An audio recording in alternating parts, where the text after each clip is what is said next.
everybody. Welcome to the 9th episode of Therapy Dog Talk. I have been getting up really early for a dog training conference every day, so excuse Sunny's yawns.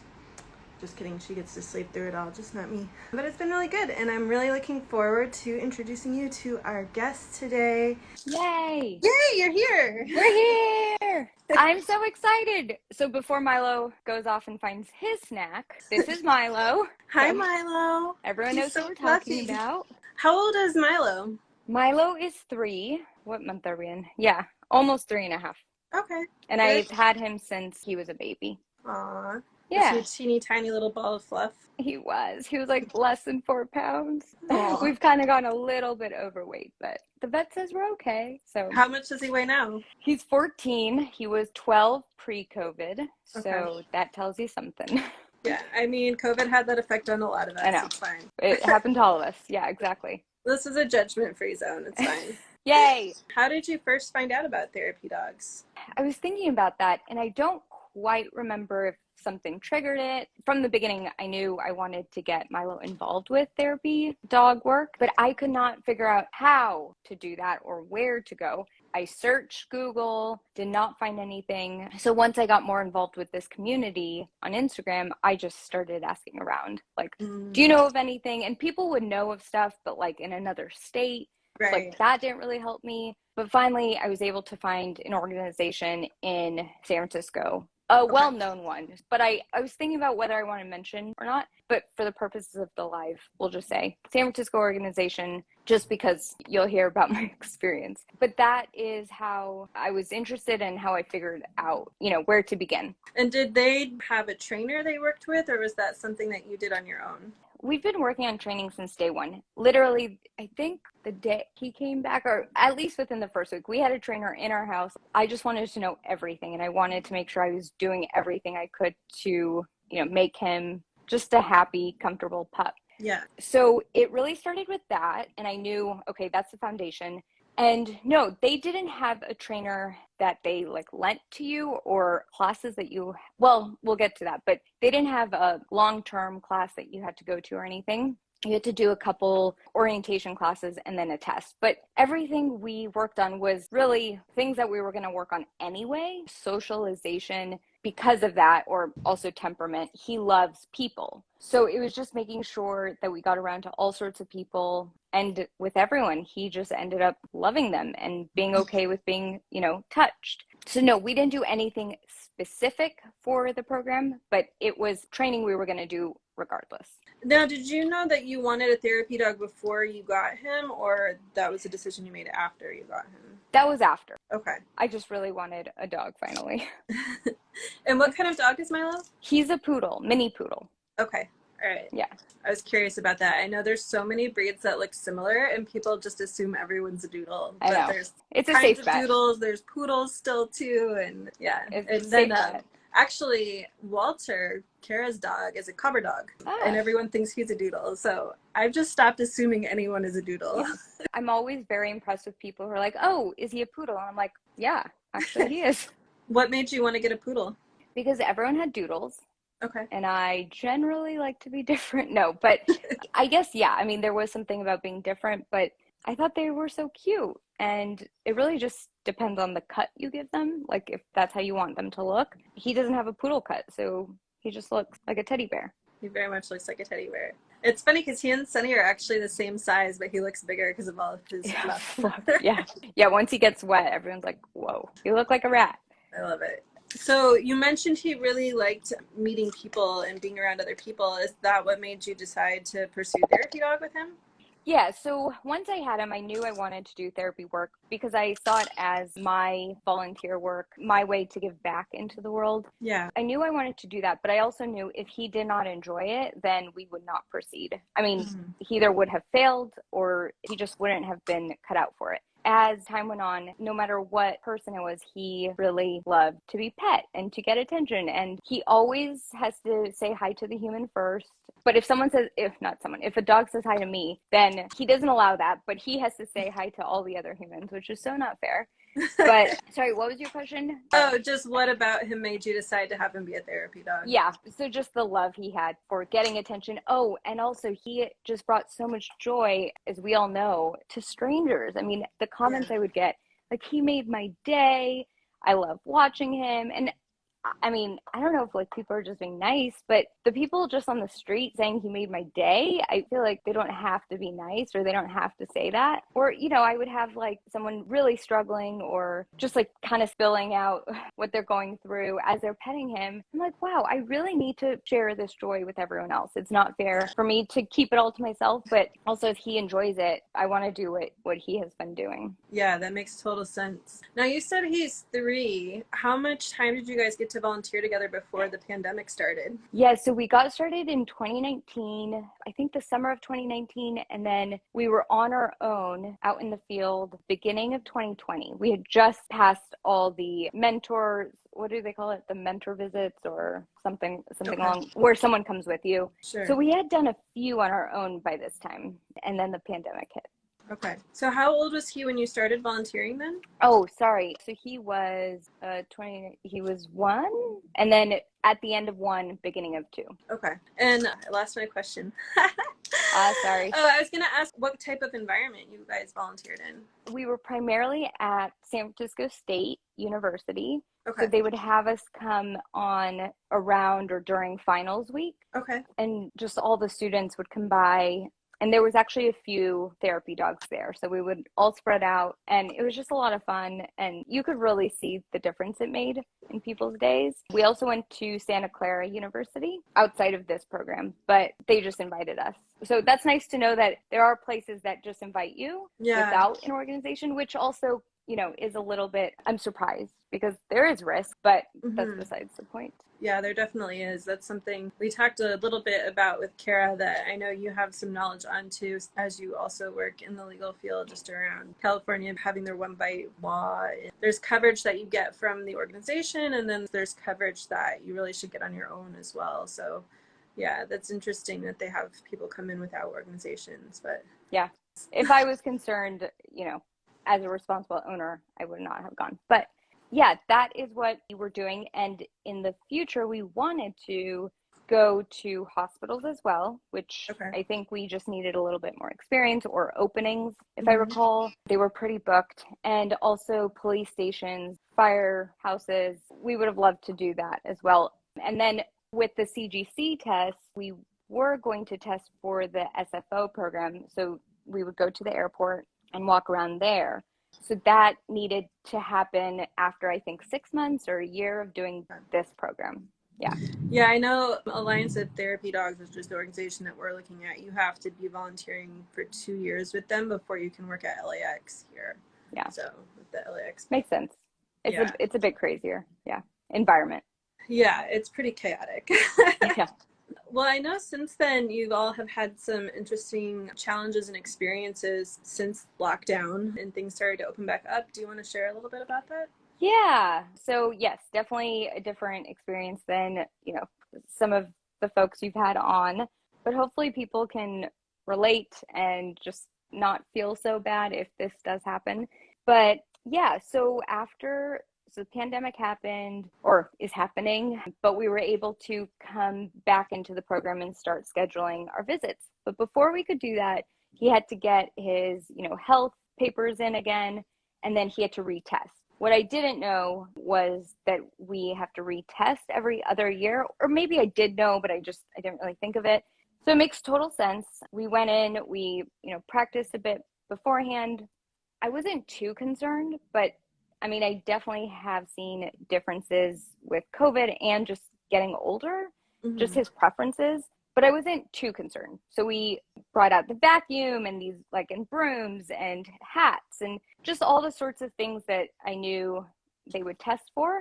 And he did great. It was, you know, at first he was kind of like, oh, what's this? But then he adapts really quickly. What I didn't test for was what ended up biting us in the booty when we got there. So we got there and the tester did like a scary person walk towards him. He did he passed the wheelchair test. He didn't interact with the wheelchair person. He left the food on the ground. He stayed while I walked away. Like, he did all the things. He was passing with flying colors. Mm-hmm. Then he did the scary walk, and I didn't practice that one with him, and I completely forgot about it. And he barked like a few times. It wasn't a good bark. He was very uncomfortable, clearly. I was unable to get him under control. So whether it was, he sensed my anxiety or, we just passed his threshold. That's the end of that. So we failed. And that is the end of our journey for now. I was so shocked. I, tried to ask questions while I was there, but I was holding back tears. So embarrassing, but I pretty much cried the whole day. I would have too. Don't be embarrassed. Yeah. Well, I just felt like I failed him. Like, oh my gosh, has he actually, changed this much? Have I kept him indoors for too long? But I just felt like I failed us. And knowing how much he enjoys it, and them telling me, like, no, he doesn't enjoy it anymore.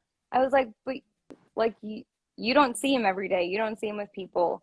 And I would not continue if he truly didn't enjoy it. So I wouldn't have known that really until we went out in the field and saw, like, okay, he's, not as excited about it. Mm-hmm. But I totally understand. Safety first. He barked. Yeah. It was, a no-go. I had asked them several times, okay, so what's the retest? Like, can we retest? When?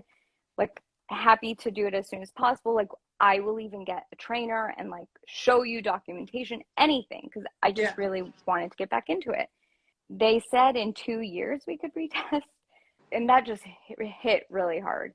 I tried to get clarification why it was 2 years. They didn't seem to have any great reason, and they weren't willing to work with me. So I kind of had to let it go, and I started looking elsewhere. So we did find another organization, and I don't recall off the top of my head, but we've done the background check. We've signed up. Now we just need to go do the test. But life has been crazy, so we'll get to it. I'm in no rush. And again, if he doesn't end up, like, enjoying it or passing, then okay, we're done. But that's our journey, and it was a short one, but it was fun while it lasted, and we learned tons. And I think for anyone out there looking to get into therapy, dog work, I would say make sure your dog does enjoy it, because it's really about them at the end of the day. As long as they're happy, then everyone else will be happy. And then just be aware that your dog does change. I had to really accept that he's not the puppy that he was, and that's okay. He doesn't play the same way he used to. He really does love people the same amount, but he is more cautious, and reasonably so. What dog isn't? Well, he went through a pandemic during adolescence. Exactly. That's the most difficult time to be cut off from normal situations. Yeah, exactly. We still went to the dog park on a regular basis during, the beginning of COVID, and we still saw people there. But at the end of the day, that was just one environment, and I didn't really think to go beyond that. And we couldn't really go beyond that.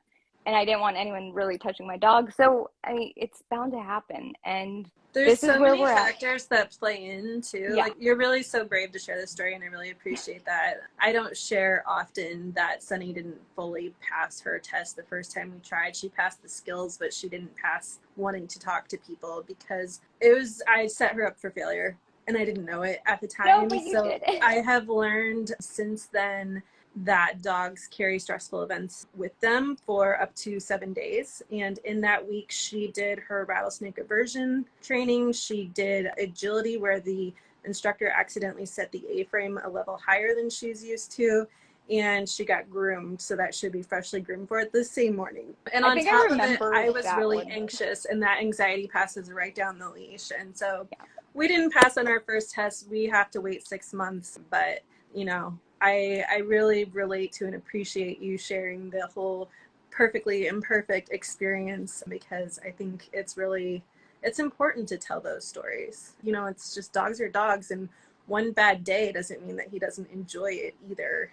And also, the organization that we've been looking at does not have a scary person test, just FYI.